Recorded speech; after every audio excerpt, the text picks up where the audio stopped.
levantaré mi bandera, estando en mi país o estando allá afuera, porque para mí, mira, no existen fronteras. Yo levantaré mi bandera, wow. Levantaré mi bandera, estando en mi país o estando allá afuera, porque para mí, mira, no existen fronteras. No, no, y es que hay mucho sentimiento, lo grito al viento, de ser latino nunca me arrepiento. Lo digo desde la Suiza, centroamericana, rebota en Colombia y en Dominicana y yo. Hey everyone, and welcome to Revolucion, our very first Afro Latinidad panel brought to you by Hispanic Heritage Month 2022 virtual event brought to you by Celzo. I am your host, Rafael, aka the Latin Babbler. I am joined here with my amazing host, Miss Raqui. Miss Raqui, what's up? How you doing? What's up? Doing good aquí, you know, tomando tranquilo y quieto with myself. So. Yeah. And as right before we get into the panel, because she already brought it in, and Celso, we just want to give a shout out to our huge and our presenting sponsor, Celso, the first hemp-infused beverage inspired by Mexican flavors and cultures. It's a healthy soda. It's like a replacement for, you know, that really boring sparkling seltzer water. Celso is woman, Latina, and queer-owned, proposing Mexican styles, cure for anxiety, and promotes happiness. So viva el momento. That's that. All right, our very first guest, we'll go right into it, is an LGBTQ Afro-Latina from New York. She's a producer, a director, content creator, a TikTok influencer, a poet, an actor. I don't think you can add any more to that. De todo, Who is helping bring light to the Afro-Latino culture with her comedy. Welcome to the panel, Andee Del Orbe. Saludos, saludos, mi gente, ¿cómo están? I'm telling you. Yo, we got a crazy panel. We're gonna be clowning, so I'm just letting you know. Bryan looks a little tired, but he'll wake up in the middle of this panel. So, because, you know, our second guest is a broadcaster. She's a speaker. She's a former TV corporate broadcast media planner who worked in the U.S. Spanish-speaking LATAM division for the networks such as Fox, Sony, RCN TV, and Univision. And she's the host of a podcast, Chambita Chronicles, which is elevating the voices of Afro-Latina community. Welcome, Yovy D. Well, oh my God. Thank you. Hola, Yovy D. Thank you so much. Yes, Oye, pero los intros, the intros are banging. I'm getting all excited. No, vamos a ver. Estás acabando vamos a ver, es que vamos a tratar. No, yo te voy a llevar para todos lados. So here we go. You to introduce me like that. Para todos lados. Eso es lo que me dicen. Que me van a contratar para hacer esa vaina. All right. So our next guest is Dominican artist from Washington Heights, and he's really proud of it. He takes it and he puts it in all of his artworks. His works have already been nationally and internationally. We welcome to the show, Bryan Fernandez. What's up? Hello, how you guys doing? Oh, you know we got a bunch of Dominicans, but we all starting off with the que lo que. That's the way. Que lo que. Aquí Panamá representando Panamá. Ah, no, Panamá y Colombia. Yo le iba a decir, oye, you guys are so like, they're all edgy. Like, no, yo represento coño mi país. That's crazy. No, this is gonna be a really fun panel. And don't even spell Colombia wrong, because she'll be all over you. It's Colombia, not Colombia. Colombia. Para que sepa. Un colombiazo. All right. Exactly. So I think one of the most amazing things that we get to do whenever we do these panels and even whenever we do the interviews is to find out the origin story. So just like every Marvel character, I'm going to go around the room and we're going to turn around and figure out what your origin story is. I'm going to start with Bryan, para que se levante. Dale, Bryan. Vamos a ver. what is good? My name, you guys already know, Bryan Fernandez. I am from Washington Heights. I was born and raised. I have lived in other cities, though, other Dominican hotspots, Lawrence, Mass, Yonkers, but as you know, majority of my life, New York, born and raised. My family is originally from Santiago de los Caballeros, by the way, so to who was out there. Damn. I'm out here representing you too. And I am a full-time artist, so I am a painter. I graduated from the School of Visual Arts very recently, back in May 2022. I've been showing my work, which is about the Dominican diaspora, both Dominican Americans, and now I'm transitioning into Dominicans from the island, for about 2 to 3 years now. And I've been pretty active within my community, going to several events. I've been having several shows as well, such as in Los Angeles, which is where Rafael is at right now. Whoop, whoop. Of course. So I'm out here trying to do my best to do my part in providing representation, especially to Afro-Dominicans of both sides of the island too. I also like to emphasize that both sides of the island are present, Latino, and both carry pride in their relationship to each other too. So Very cool. Were you always into painting growing up? Like, was that something that you always wanted to do, or were you I originally into it? actually no. It was when I was 15, towards the end of sophomore year. I was in a space where I needed an outlet to create, and art just happened to be that outlet that I needed. And I've been painting, drawing ever since, and it just took over my life, just one day at a Yeah. time. By junior year, I was like, mami, yo no quiero hacer un otro algo. No, no, no, no, no. My dad was like, Brian, tú estás loco. Hacen cosas con la policía. I'm like, no, no, no, no. I want to make art for my life. And here we are today. So Were they very supportive of that, like right off the bat, or was it, or did you take some convincing? Because I know the art industry is very tough. it's a convincing. I think the big reason for that is that we haven't seen that many Dominican artists out there in the mainstream. Whenever someone hears an artist, they think of, your Van Goghs, your Dali's, your Picassos. They don't usually think of, for one, a black person, let alone an Afro Latino, especially from our island. So it took like about a year or two for them to grow into, but then once they saw where I was going with it, they were like, we're fully on board. We're here to support. So Very cool. Very cool. All right, Andy, what about you? My name is Andee Del Orbe. Tú sabes Like, que tengo que poner el nombre mío ahí with the R. Bueno, I was born and raised in New York. I came to LA 3 years ago. I was homeless. And I got attacked in New York, and I didn't let that stop me. If anything, it became my battery. I got attacked for being a lesbian, and I wanted to stand up for myself. It was the first time that I was like, "What voy a tener que hacer algo con la vida mía, porque así no que yo me voy a morir." So yeah, no I came kidding. to LA. I had no idea what I was gonna do. I had no idea where my life was going, and I was fighting to be somebody, And my brother Andee Del Orbe, he was working for BuzzFeed at the time, and he's like, you should come over here, and I think you're funny. We should work together, and I wasn't sure. I was like, you sure? You sure I should come out there? And, especially because I look up to my brother a lot, so I didn't want to ruin his career. I wanted his visions to be his, and I called him back a second time, and he's like, yeah, come out here. I came out here.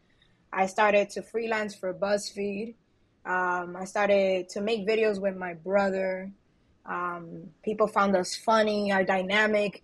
Me and my brother, to be honest, a lot of our videos is improv. So we just get each other, And the fact that my brother was out there believing in me made me work hard for the things that I'm doing now. Now I'm one of the top DPs in BuzzFeed.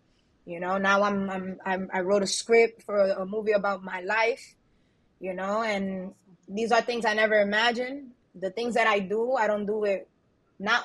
I'm not doing it just for me, but I do it for everybody that looks like me and thinks that they cannot do it. Thinks that like a little boy or girl that's out there that looks like me and thinks, I would never be able to do this. I do that for those kids out there, because when I was little, I didn't think that I'll be able to do the things I'm doing because I never saw someone that looked like me. That's really, really cool. All right, Yovy. Hello. All right. My backup story is I am Panameña, and I've been living in the United States for quite a while, but I was living in Miami.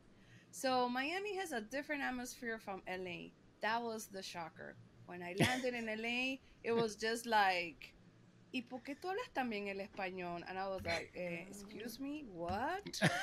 Really? That's what you got? That's what I got. And I was like, wait a minute. I think I need to tap something. And the other reason also where it became the birth of my podcast was in the period of 2013 to 2017, I got laid off 3 times in 5 years. And I was in my mid 40s. So basically, I was caught in the whole whirlwind of digital marketing, social media, vamping, and I needed to figure out what was going to be next. So either I catch up or I move forward, or one or the other. But you had to do something. That was one, and the second one was that I really kind of reflect back on some of the privileges that I had because my family was coming to the United States early on, like in the 70s, 80s.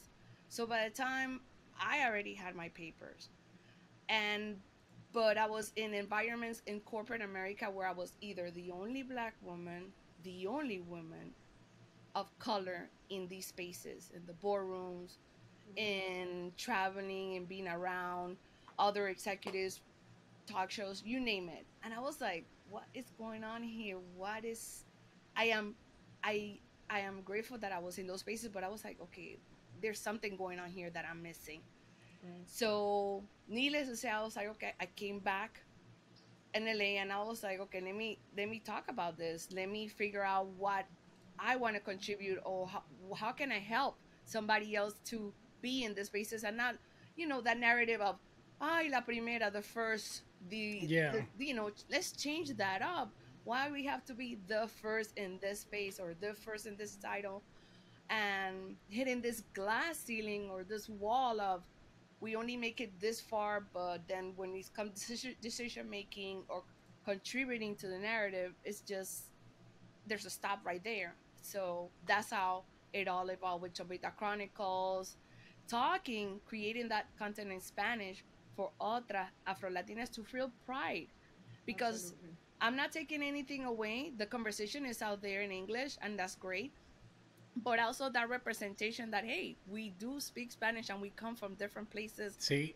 You know? We all look different. And the other thing that I add as an extra sauce was Miami. Miami is like, oh, you have this accent and we speak Spanglish. So I'm going to throw those words in there, and people has just literally gravitated to that. That's where Miss Raqui is. Yeah, she's over there in that Miami area. Miami 305. Look at that. Is she representing? Don't throw Yo, gang don't be signs, doing that. All the way. Nos ponemos tal aquí de que look like Stranger Things cuando te cogió. 305, that's it. Pero fíjate, look, all three different stories, but they're different, but they're also similar in so many ways, because what did we want? To identify who we really are, and we're trying to be accepted in this world, right? That it's not made for just one person, it's made for all of us, and just to be accepted. And it's crazy how we've all gone through these different struggles in life. Proud to be. I gotta ask for sure, because Andee, you and your brother, I've seen the comedy sketches. Were you guys like that growing up? Oh hell yeah! A lot of the stuff. Ustedes estaban jodiendo a todo el mundo. Yo y el hermano mío somos los que más jodemos, pero si no estamos nosotros, yo y el hermano mío, you guys will miss us. ¿No entiendes? Pero it's a good duo. You guys are funny as hell. Combinado así, you guys always coming up with really cool stuff. You. I like the dancing one. What was the dance? The bachata and bachata. Title. The bachata and bachata. Eso fue that was que yo me hilarious. harté de ver la gente bailando así y llamándolo bachata because it's not. And my brother came up with the name Wachata, and I said, okay, that's what we're gonna do. We're gonna shoot that video and put that out there. But yo estaba harta ya de ver esa gente haciendo ballet and calling it bachata. Haciendo ballet. I got a question, Bryan. What was it like for you to turn around and be able to kind of, once you graduated, your first piece goes into the art world, not the representation side, but just from a painter side. What was it like to have your first piece in there? Oh, it was crazy. It was such a surreal feeling. Because for one, everyone always has this assumption that the starving artist, oh, you're gonna die broke, you're gonna be on the street, you're not gonna. I'm like, bro, nah, I'm not going down that route. Then literally I meet this other Dominican curator, by the way. So there are other people in our industry that, again, no one wants to talk about. He's like, Bryan, yo quiero tu cuadro. I'm like, oh, shit, let's get it. Then the day happens and I would just go in the gallery space and I'm just there just looking at it. I'm like, whoa, this is reality. This isn't a joke anymore. This isn't dreams. It's a manifestation. It felt surreal. It felt really surreal. You gave a big aha to your family? Oh, yeah. They were like, nah, there's no money in this. And you were like, Mira ese cheque, coño, para que tú veas. Listen, man, the power in words. You profess it and they come true. I believe in that manifestation. Absolutely. Seriously. Awesome. Yeah, so I want to get into let's get into some identity because I know that's one of the biggest things that face the Afro Latinidad community here. So I'm going to give statistics because I always give statistics. You know, if you fall asleep, too bad. You know, statistics are important. You got to learn them. So I'm going to go back to 2020. So there's over 6 million Afro Latinos adults here in the United States. They make up about 2% of the entire U.S. population, about 12% of the entire, adult Latino population. 1 in 7 Afro Latinos are estimated like 800,000 still don't identify as Hispanic. So, the term has been coming around. It's been like 2 decades that we've been using the term Afro Latino, Afro Latina, Latina. What does that mean to you? Like, when did you guys look at yourselves and sit there and say, okay, that is my badge of honor. I'm going to come in and from now on, yo me voy a ver así, Afro Latino. I'll start with Andee. When I stopped learning what the white man taught us and really go into my roots.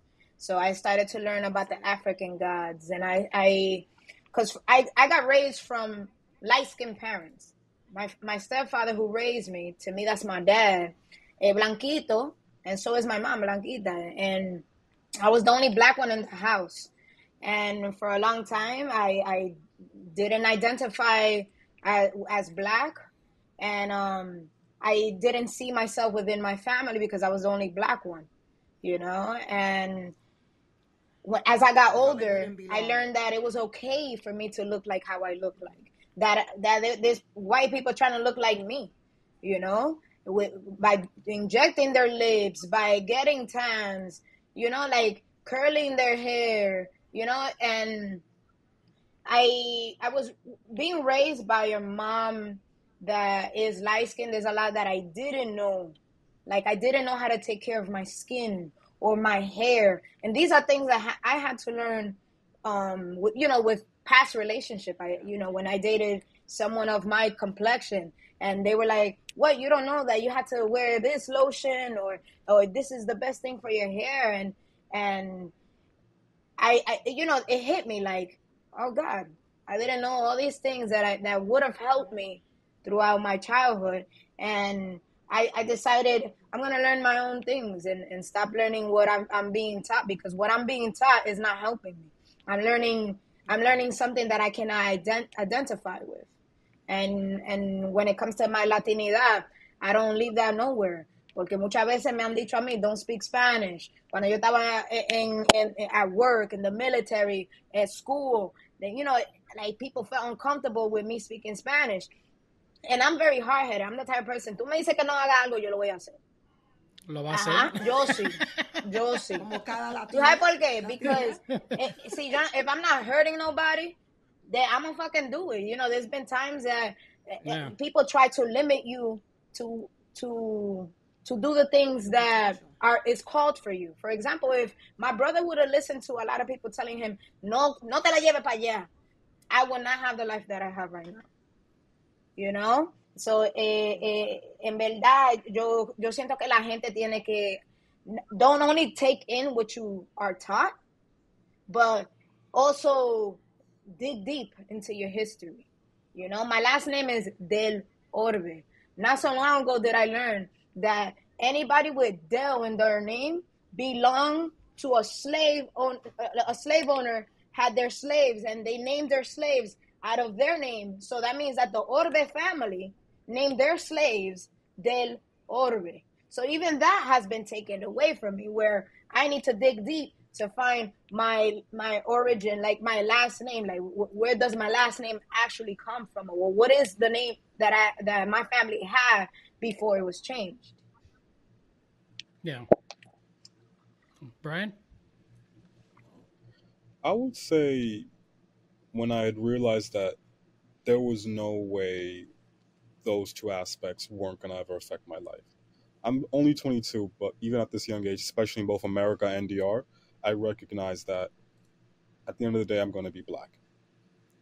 I am who I am, and I'm proud of that. And additionally, that's also how the world views me as well. I'm not one of those Dominicans that be like, oh, no, no, no, no, no, I'm Dominican. I'm no black. Like, nah, bro. Like, especially in the United States, it will remind you, Yeah. like, you are black. And then I'm also Latino, too. That's another thing. So when it comes to my family's history and stories, it's also about being the son of an immigrant family, bringing a second language and a second culture to this new land. And thirdly, was recognizing just where I was from, too, like Washington Heights. I looked around my family, my neighbors, we all black. We come from, yes, Dominican Republic, but when you look back further on origin story, as Andy was saying, like, we're of African descent. Our hair has this curl type. Our complexion needs to be treated in a certain way. You can't wash over it or ignore it because that's just who we are. Additionally, looking back at my family history too, with my last name especially, yes, I carry the Fernandez last name, but especially on my mother's side, they carry the Busey name as well. So it's not just Dominican Republic now that I'm talking about, it's also Haiti. It's also the relationship I have with that. So not only is it recognizing my current space, but also the space my family has come from, of DR, of Haiti, of Africa, and how that all plays in my regular life in the United States, where it's like, I'm a proud Afro Dominican, and Absolutely. I'm gonna We're, keep living this life till the day I die. So, so we're not an all Very one cool. size fits all. Yobi. My experience is very different. I knew I always presented black because, but definitely it was the shocker of the moment where what I learned, that's what happened. I would say like 3 years ago. I'm like, how is it possible that everything that I learned in la primaria, in elementary, high school, is completely different from what I was seeing? And then I was I had the privilege that I heard my family celebrating certain things, but unfortunately, the way that the women in my family presented themselves, they was relaxing their hair. No, I didn't question it. It was just passed down from generation to generation, so that's what I end up doing. I think I went natural with my hair, like I guess like 3 years ago. I have never seen my hair since I was 12. And again, like Andy said, how to learn to take care of your hair, what to do with it, and it was just an epiphany, a moment for me. And and then being here, I that also the divide and conquer narrative of setting yourself aside from the African American community, when actually that's a community that where you are even welcome and they embraced you. I felt that, but obviously they also acknowledged that I was different, and that was okay. And then also, I really, really, I was born in Panama, so I really felt Latina first and foremost.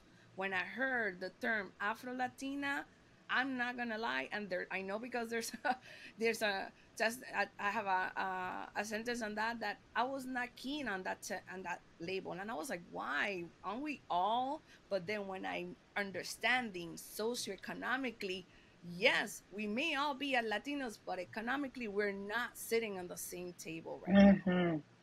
That's Yeah. where is the Okay. Yeah. difference. Yeah, that's the difference. And Absolutely. I was like, oh, now I know.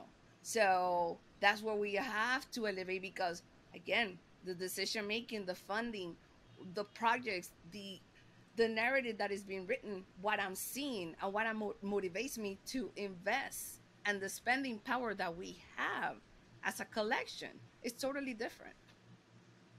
Oh, Yeah. very true. Yeah. Very And she was true. spitting facts out there, man. Absolutely. From an economic standpoint, that's crazy. Seriously. And I relate to all three of you because as you see, I'm fair skinned, but I'm an Afro Latina. My mom is white Colombian. My dad is black Aruban. And all my life I grew up in a predominantly white neighborhood, grew up Catholic, and I was the only girl in my whole school that looked the way I looked. And my mom didn't know how to do my hair.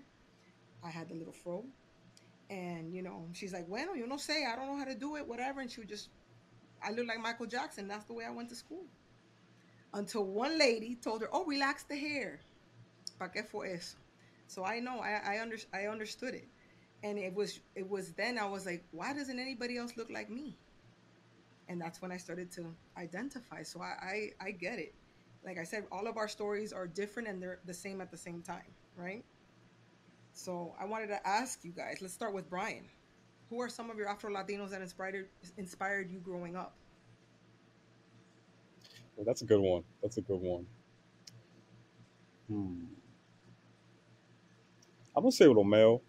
I'm gonna just start off with that. Romeo Santos? Yeah, he's really when looking at this Latinos of color, especially from my island, he's one of the first that comes up to mind. Classic right there. I'll say Al Alfa too, another one. Okay. That's And a good one. yeah. Yeah. Then as I got older too, then that's when the real artists started to come in. So that's when Aurelius Vasquez would come in or Tiffany Fonseca. Those would be now the more contemporary names that continue to inspire me. And also my community, just straight up like just seeing the local relationships that we have with each other, that bond, that's really what inspires me the most because you can't replace that. You Right. can't. Look at that. Andy, who inspired you growing I would up? say Quinito Mendez. Ah, dale, Yeah, Quinito. That's a good yeah. one. Just hearing his That's a good one. voice, singing, yeah, and then seeing how Yeah. happy he was and his smile, like this guy was always smiling. And you cannot listen to a Quinito Mendez song y no baila. El que oye Quinito Mendez y no baila es un aburrido. No baila. Facts. Figúrate Facts. facts for sure. For Or sure. can't dance. Or Or can't dance. Exactly. The Oh my sucker goodness. can't dance. That's I say. Yovy, let us know who inspired you growing up. Definitely Celia Cruz. Ooh, You know, she was definitely Absolutely. that La The person queen. around. Absolutely. And blessed now to know obviously there were still more people behind the scenes. Mr. Schomburg, we had a really great singer in the early 70s, Basilio. So the images are there, so that's where it goes. Look at that. I think me and Ralph can relate. We liked, Johnny Ventura. Johnny. That was one of ours. And Wilfredo Vargas too. Oh, I'm a big Johnny Ventura fan. Yeah. Like this, that's my stuff right there. Yeah. Bro. Well, That was So that Ramon just brings Orlando. I mean, I can go on Ramon forever though. Orlando too. What? I'm telling you. I'm one of those like classic Los hermanos classic Rosario, merengues, too. classic Right, salsas. Mael Like Rivera, and then Yeah, Diego. like, El I'm Canario. There's a I'm whole going in the bunch. past. Of course, I'm Yeah. 46 now, so people are probably sitting there going, "Oh, está viejo, yeah." So, but yeah, it's just one of the things. Like I'm big on history. So for me, it's like they're just beautiful examples of our culture, especially growing up. I wanted to add on because we were sitting and talking about Celia Cruz, and people don't understand. She was completely in touch with her Afro Latina side. I mean, for people who don't know the term azúcar that she was using, which literally means sugar, it translates to sugar, but she was using it as like a battle cry to give remembrance for like enslaved Africans who were working in the sugar plantains. And I don't think that we give enough credit to some of these people who paved the way and how much effort they put to make sure that we understood the representation side from like each of us, not just from like the identity or the look, but from the sangre's perspective. Like, and she's from an era where they really didn't like approve of any of that. So it's just really cool to just even see those moments in that time. I wanted to touch on what Raquel was talking about, because her situation's a little unique, especially in this day and age when we sit there and talk about it. And I'm gonna like talk about like what Amara La Negra said. In 2008, she was saying that there was Afro Latinas like Princess Nokia and Rosario Dawson who like denied their identity because people were saying they weren't black enough, so to speak, especially in the time that she was growing up, except for when it was time to get arrested. Then all of a sudden everybody's black enough. Like that's the way it is. But she was saying that you don't have to be like dark skin to be Afro Latino, Afro Latina, because it had to do with you recognizing your identity from your African roots. So Raquel, you've probably have dealt with that from the sake of like, All my life. being a light-skinned Latina. Like for instance, we talk about just Latinos, but like Meghan Markle is a light-skinned light-skinned. African woman. Right. Brian Griffin is another one, light skin with freckles. He's African American. I got In the freckles Latino too. community, what is that like for you, Raquel? To like, how do you fit in the Yeah, scheme of I things? didn't fit, and that's the thing. I wasn't black enough for the black people, and I wasn't white enough for the white people. So, and that was me growing up. So it's just always me and my sister. And when you look at my other family members, cousins, and extended family, no one looked like us. They were either dark skinned and they had the nice, pretty hair, right? Oh, but I got the frizzy hair. I have to do a relaxer. So it was always one of those things. And it's like, we never felt like we fit in. And we got bullied. We got bullied a lot, and we just, and I had to like stand up for myself. I said, hasta aquí llegué. Listen, they would say, what are you? Are you black or white? I'm a girl. Yes. I'm Hispanic. Well, back then we used to say Hispanic, Latina. I'm a Latina. And, oh, okay. And that's when they started backing off. But I didn't realize why. Why am I so different? Until I started like we've all said, we started going back into our roots. And like I was born and raised in Miami. I've never lived anywhere else. Um, so even though here it's like a melting pot, we have people from all walks of life and from everywhere. But back in the 70s and the 80s, not really. It's either you were black or you were white. You didn't see me anywhere. So yeah, and it was tough. And it was tough for my mom too, because she didn't know. Because in Colombia, we're all colors, all sizes, all creatures, right? And everywhere else in South America and in Central America, we all look different. So, and in the islands. And then she met this man in New York, this tall 6'3", a Reuben. Wow, he looked good. My daddy. And then that's it. And then they had us. But yeah, it was growing up. It was tough. And they didn't understand that either. So it was all a big culture shock for us. Definitely. I'm actually going to tap on even that part because I wrote an article on Roberto Clemente, which you guys can go on a site, Yeah. and she was talking about where she doesn't fit in. So we have he specifically, coming from Puerto Rico, he specifically ran into the situation where, like, he came in and he was a dark skinned brother, but he wasn't technically black according to society at the time. And he definitely wasn't white. So in his case, he felt like displaced. You know what I'm saying? Where like you're not a part of a community.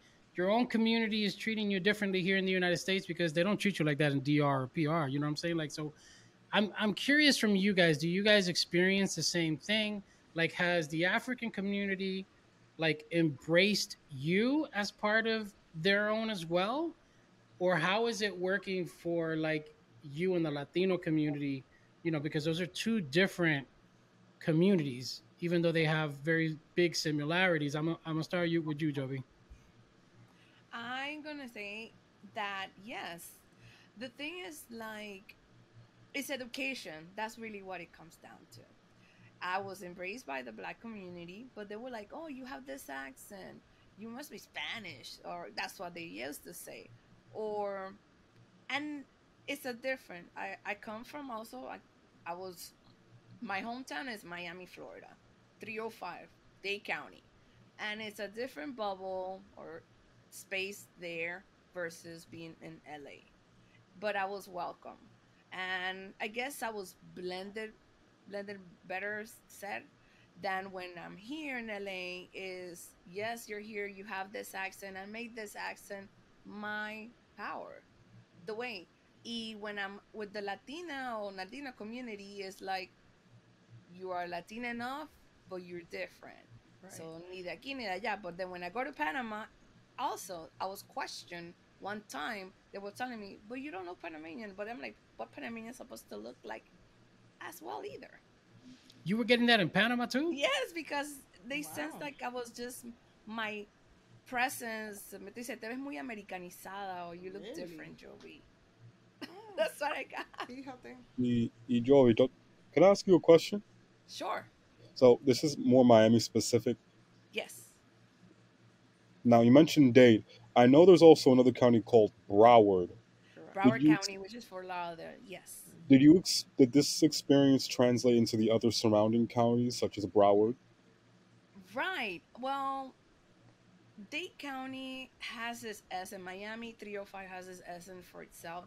That's where I went to college. That's where I did, and I felt like comfortable. Um, Broward County is more where West Indians, people from the Caribbean usually reside on that area, Mm. and some people will like they have an for the local Miami, they will take this inside joke like anything right when you get to Orlando, it becomes America. Anything further south is different. That's the word of the local Floridian. Right. Anything south is Cuban. It's Cuban. Right. Yeah. Well, Cuban, it's like basically. Orlando has a lot of Boricua. population for Puerto Ricans, and then Right. Dade County, and so on for Cubans. So that's kind of the presence, how you feel comfortable getting around. But definitely, I think Fort Lauderdale, Broward County is more Caribbean based than they did in Miami back then, because Miami's more Cubanized. Correct. Now it's when we see more culture in the last 2 decades, but before, more it was- diversity. more diverse. It was strictly more Cubans than anything. What about you, Andy? Claro que sí. Yo con el pelo mío, cualquiera se sorprende conmigo when I speak Spanish. They be like, for real. Like, I went a couple of weeks ago. I think it was like 2 weeks ago. I went to try to get fish, and this lady, she's like standing by the door and about to not let me in. And she's like, "How may I help you?" And so I spoke to her in Spanish, para que se calme. And you could tell that she got comfortable once I spoke Spanish. Para que se calme. Hello. What was the alternative? Yo vine a ver los peces que ustedes tienen aquí. And then she was like, "Oh," she was so surprised that she just moved out my way and let me in, And I even see it. Can you guys hear me? Okay. Yes. I even see it with other people. Yo estaba en Santo Domingo y ordené una comida y tú sabes que pedido ya se llama el app, right? So I ordered something from there, and oh no, wait. I ordered something and there was 3 motoconchos que estaban ahí, como 3 motoritas. Y yo bajo, 2 son haitianos, 1 eran dominicanos. Yo le pregunto a los 3 que quién me trajo mi comida. El dominicano points to the Haitian guy y dice, este maldito negro que está aquí. Y I just looked at him and I was like, pero tú no sabes que tú eres negro también.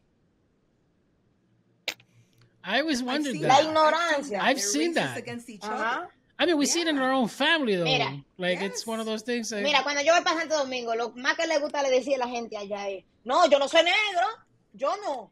Yo, mira sí, mi pelo, yo mira no. la ignorancia es tan grande que eso también da pique, porque en verdad lo blanco del tiempo de atrás está haciendo su trabajo y todavía está trabajando, porque hasta desde este día no sabemos nuestra history, we don't know nuestra historia. Mira, cada negro que piensa que él es blanco está mal, tiene que aprender su history, tiene que educarse. Yeah. Go Esa es back. la ignorancia Exactly. hablando. Educate yourself, brother. Absolutely. es así en la capital, uno se pone ahí y en la zona, En la zona colonial. Lo digo mal. La colonia. La zona colonial, tú ves las estatuas de Cristóbal Colón y de su hermano y esa vaina y mucha de la gente ahí celebrándole que Que lo alaban y todavía. Ahora todavía. Y I wonder, like, where, because we're starting to recognize it. I mean, you're seeing el Día de la Raza being done by Latin America. They're starting to kind of move on from that. But yeah, you go to Santo Domingo and you go to Dominican Republic, different pieces, and they are extremely proud. And they will deny it to the kid. And don't get me wrong, like look, we can all look at our ancestry and get a DNA test, and we can see how much of it. But there's no denying that you are. Can I say something? Especially if you are Dominican, you are. Can I say something? You have descendants of Africa. So I feel that it is so important to talk about it, because hay mucha gente que are light skin deny their blackness and say que el racismo no existe. Y hay mucha gente en mi familia que también creen que el racismo no existe. No existe. ¿Te entiendes? Y eso es parte de dando luz y hablar de esto porque la ignorancia es grande en este mundo. Ansia. Yeah. Repeat the question just so I can get back on topic. It was about whether or not you felt the same way that like Roberto Clemente felt, which is that one side, the African American community, has not accepted the fact that you are black, so to speak, but at the same time, you're having the same issue in the Latino community because they feel like you're from a different side, like you identify differently as from a Latino. When I reflect on that, I don't feel as if that was a major issue in the sense that the communities I were a part of, the black community, they understood I was black. Racially, they understood that's who I was. The issue came into culturally. Culturally, they knew I wasn't the same as them. I was listening to reggaeton, the dembo. They were listening, the hip hop and R&B, and that's not me saying I don't mess with that. I love that music too, but it's more the cultural barrier that was apparent. And back home in DR, I would say it mainly came from my family, not really the community that I was in. Because again, on my mother's side, that's where my blackness comes from. Her neighborhood over there in El Barrio, we're all black. And no one really questions that. In fact, I remember when I went back there in 2021, people were even admitting, like, yeah, I'm a black Dominican. It's wham. My So father, that's different. That's different from Andy's take. yeah. And then, again, also, again, on that side of the family, too, again, they were practicing Santeria. They weren't going to deny that. Now, my father's side, that's when the conflict came with the whole race thing. I would actually have to say they were more insistent on dating a white woman, trying to act more Americanized or more whitewashed. And again, given the neighborhood I was in, Right. truth be told, I just didn't see that happening. It wasn't gonna happen in the circumstance or environment I was in. There was no displacement that they were trying to place, like, oh, you should try to fit in like the rest of us. I'm like, no, why would I? Look at where we're at, Washington Heights. Look at where you're at, Santiago. We're not. It's just not gonna work. So I hope Do you that. feel that's different in other areas though? Like if you weren't in Washington Heights, let's say, and you were in a different area, such like Queens, or maybe here in LA, do you feel that that would be a different scenario? I actually can answer that because I was in Syracuse for 2 years, and it was the same situation where there was a large African American community. They recognized that I was black, but again, it's just the cultural thing that was just a major issue. And that was the only time I would say I felt displaced, because there was also a lack of Dominicans too, so I couldn't find anyone else to relate to in the cultural aspect of it. Right. That's where I guess the whole displacement comes from me, not in terms of my race, at least in the United States, but more in terms of culturally, where do I fit in as a Latino? Where are my people? Yeah. So I want to tap into media and representation. We had a lot of issues that happened this year alone. So just in general, when we talk about the Latinidad, Latino, we turn around and we make up 29% of all entertainment media goers, supporters, this and that. We're roughly, they say 19, but as Mr. Edward James almost said, we're more like 23% of the entire population. And we represent less than 5% of all leads, less than 2% of all directors and writers. And in the art world, it's like 11% that are Hispanic that represent. And then you have I think black representation is 3.9%, which is abysmal, considering that there is quite a few African American and Afro Latinos. When I reach those numbers, what does that how does that tap you, Bryan? I'm gonna start with you because we're talking about like in the art world, 3.9%. And I've seen art, I've seen my daughter's an artist, that's how we met. Mm-hmm. There's quite a few artists out there. Why are they not getting the representation or being presented to the public the way they should based on the amount of population that we have? The art world is an interesting it's when, especially with the question and how it operates. And I feel like, for one, a lot of people just aren't catching on, or I'm not going to say catching on, but rather accepting the fact that there are Afro Latinos, that there is this complexity that people have, that we're not this one dimensional thing. So I think in terms of representation, I feel as if the more and more people accept that there are Latinos of an Afro descending background, do we then begin to see more and more of us come in? Like, again, like places like the El Museo del Barrio, the Met, the MoMA. Only now are they like accepting more Latino artists of our background, having more of their work be shown.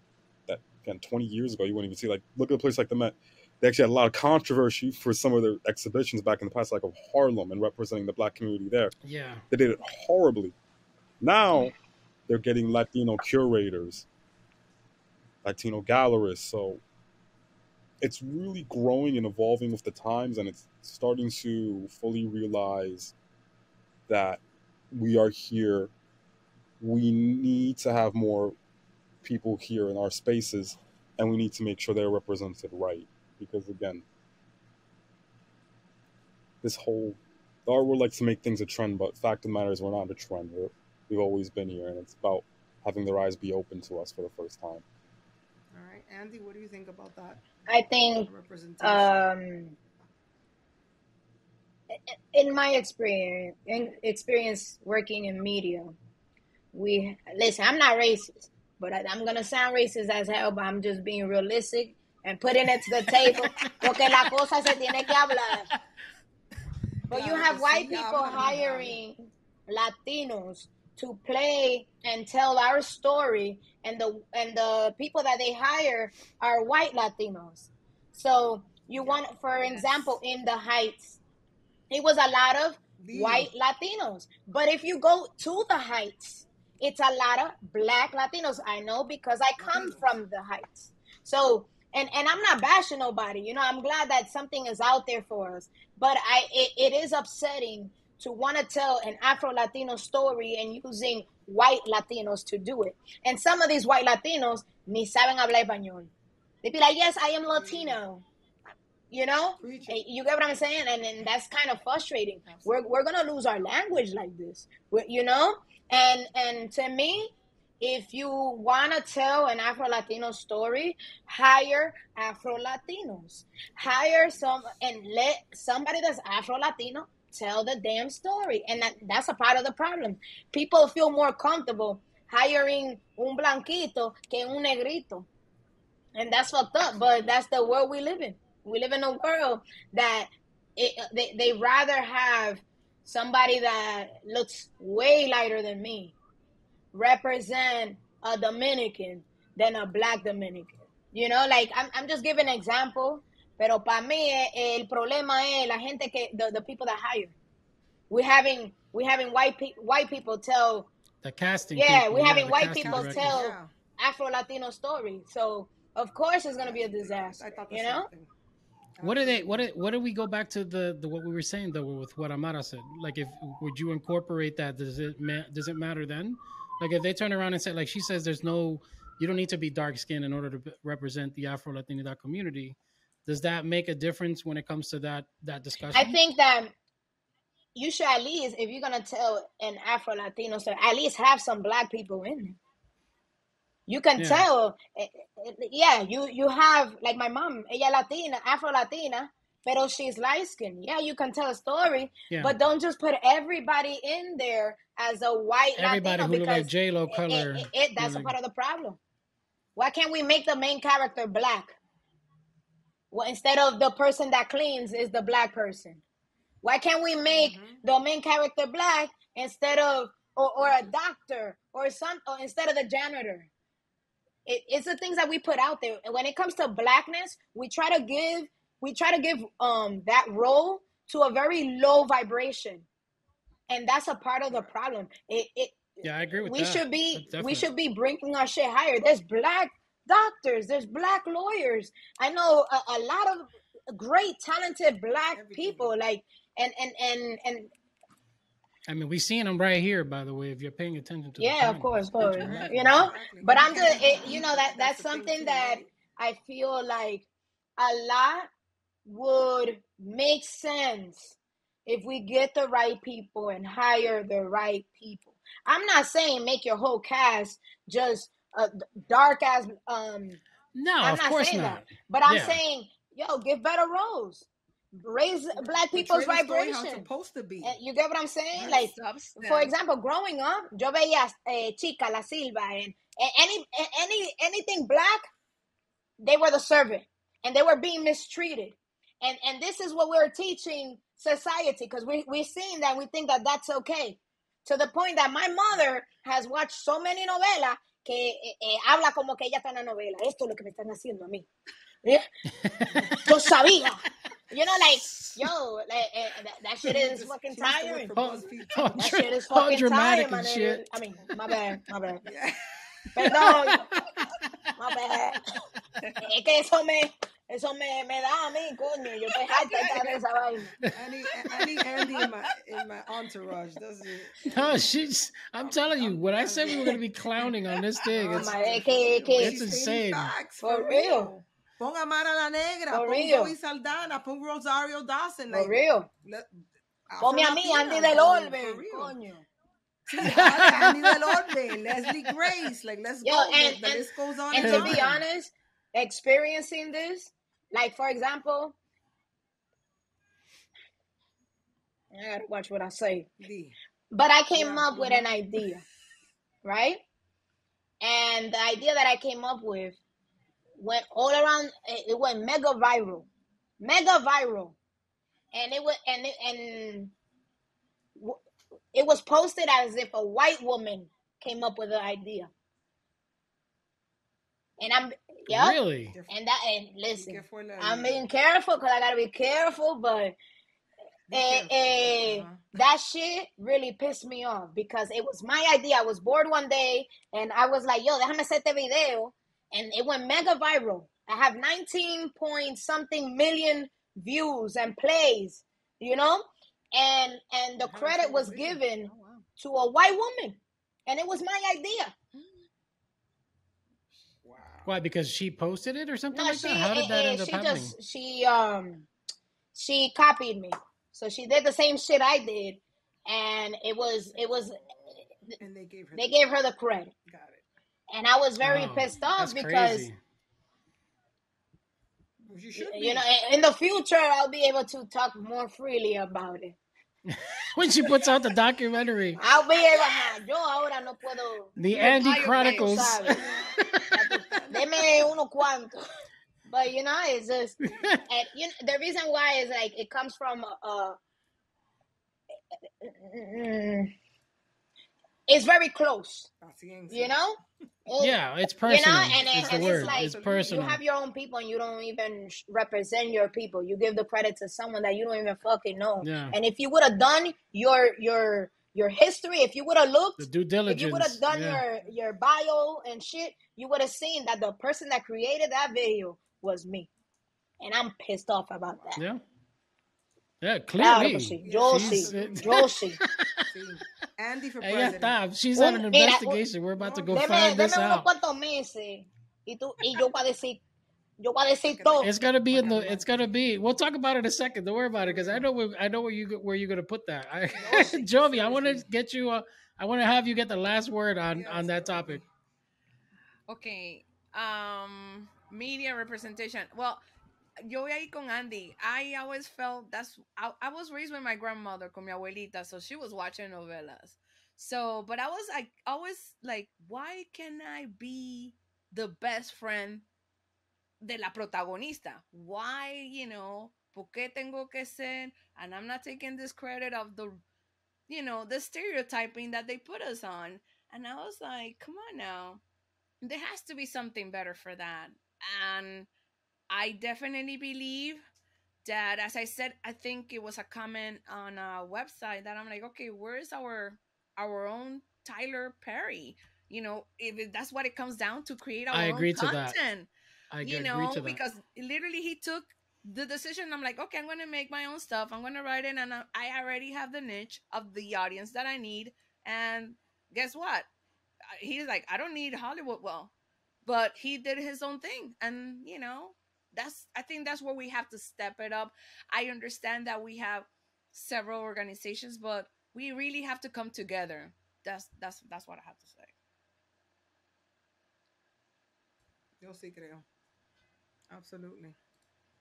I think, okay, so for me, when you were talking about the Tyler Perry situation, I think it's very important. I always say, Raquel and I speak about it all the time when we're sitting and talking about it. It's important for us to have a seat at the table.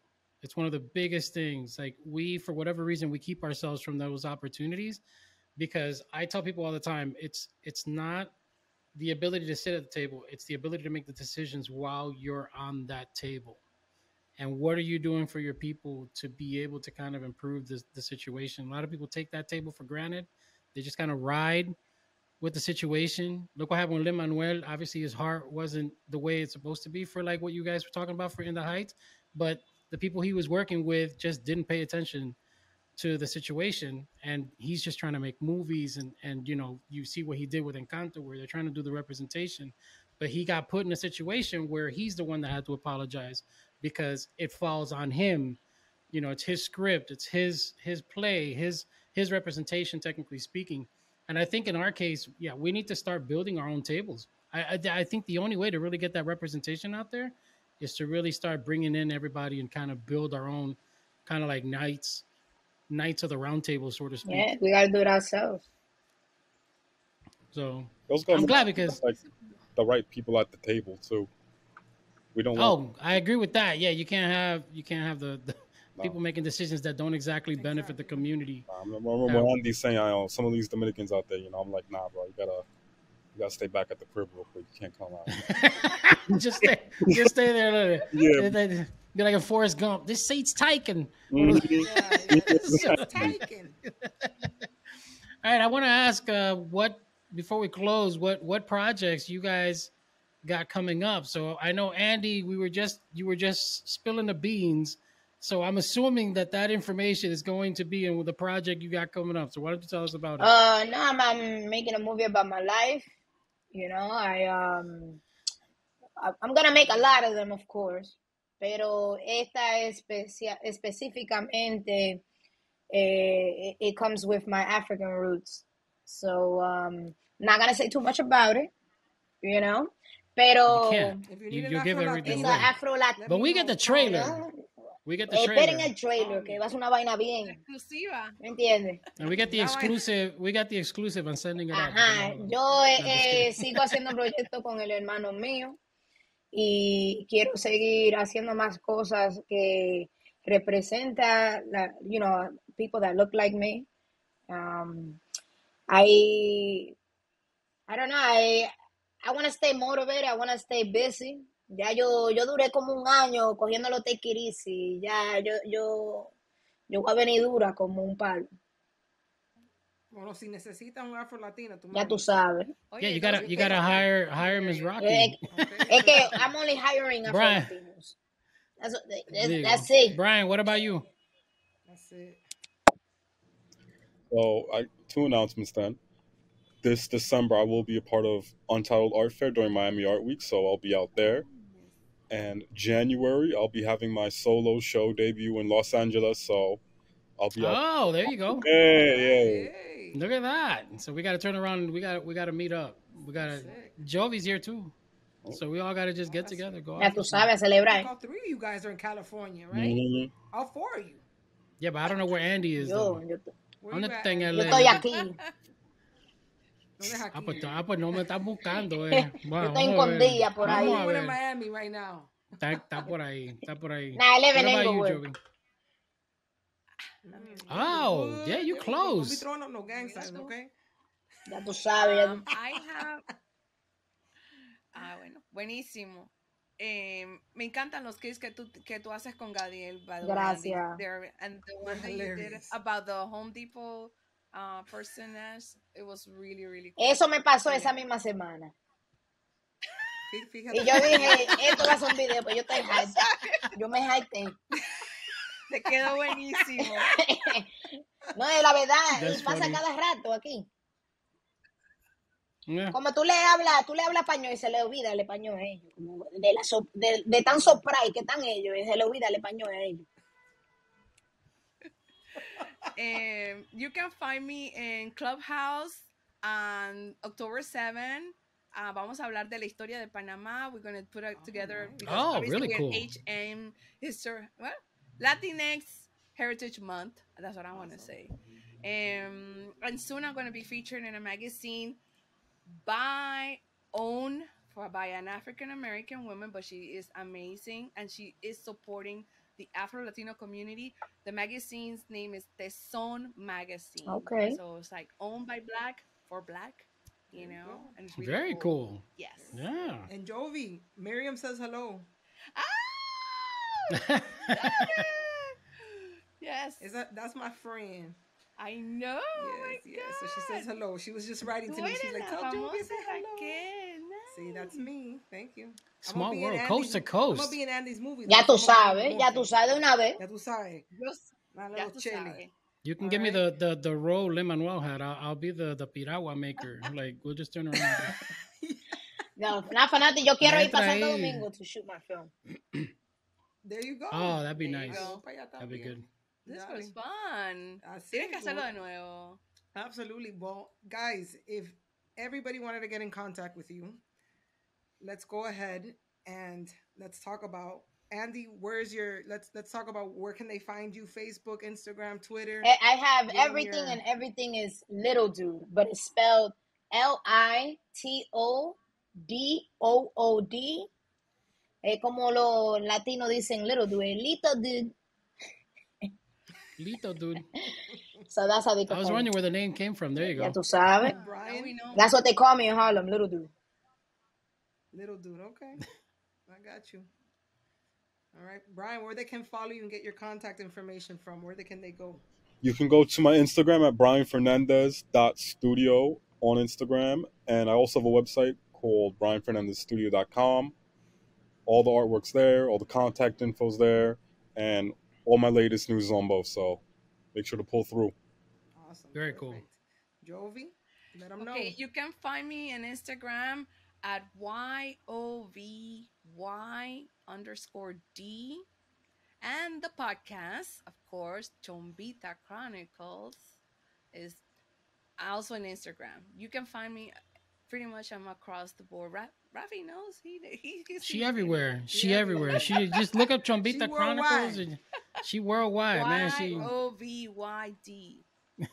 She all over the place. There you go. So, and we're gonna hear more from Yovy. You know, her podcast. We're gonna be, promoting it and getting it out there. She offers really good insight, so it's gonna be really good. It's coming Guys, back 2023, by the way. Yes, I was Coming wondering when it last was coming week. back. Because It's you got coming fans back. waiting. You got fans waiting. I see them. They're like, when you go sit there and talk again? And she's like, it's coming back. It's coming back. It's coming back. So 4 seasons. but You can listen to 4 seasons that I have already. they can catch up, just like they were, watching Lord of the Rings or something. Que se metan ahí. Watching the other 3. All right, guys. Honestly, thank you for watching our Afro Latinidad panel, part of the Revolucion Hispanic Heritage virtual event, brought to you by Wafi Media and presented by Celzo Drinks. And be sure to follow us on all social media platforms. Todo Wafi, TODOWAFI, and be part of the 30-day celebration representation. You can catch our entire schedule on www.todowafi.com. I'm Rafael. That is Raquel, Ms. Raqui. That is Andee. That is Bryan. That is Yovy. And we are out. Desde Nicaragua hasta Costa Rica, con esta canción todo el mundo se identifica. Llamen a los chilenos y a los cubanos, llamen a Puerto Rico y a los mexicanos, que ya se armó la rumba. Desde Panamá hasta Ecuador, vámonos a Perú y luego hasta Salvador. Que se escuche en Brasil y Argentina. Yo quiero un grito de mi gente latina y levantaré mi bandera, estando en mi país o estando allá afuera, porque para mí, mira, no existen fronteras. Yo levantaré mi bandera.